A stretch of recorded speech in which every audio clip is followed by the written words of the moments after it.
I never generally aspired to get an MBA. It really became in a career conversation I had with our CHRO as well as our CIO at the time that said, we think it can be a differentiating element when it comes to a candidate slate. And I started classes about 6 weeks after that.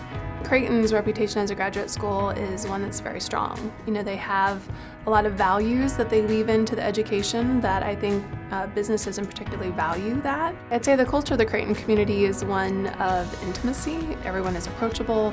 The class sizes are small. There were several classes that I liked. One was organizational leadership, where Tim McMahon really taught about leading people through inspiration.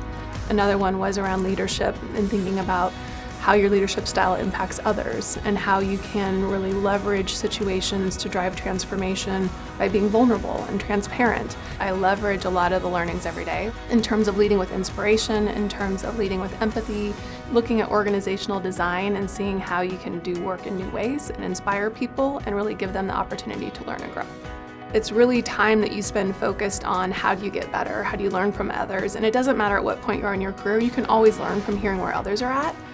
Separate from financially, it's a commitment of time. I think the time is very valuably spent because it's about how to improve yourself as an individual. I would say I'm most proud of going through the program with 3 children. In the middle of the program, I decided I needed to have a 4th. And so I got my MBA with a mix of online and on campus, while I also had a job that was leading through massive change. And so I tell people, if I can do this, anybody can do it.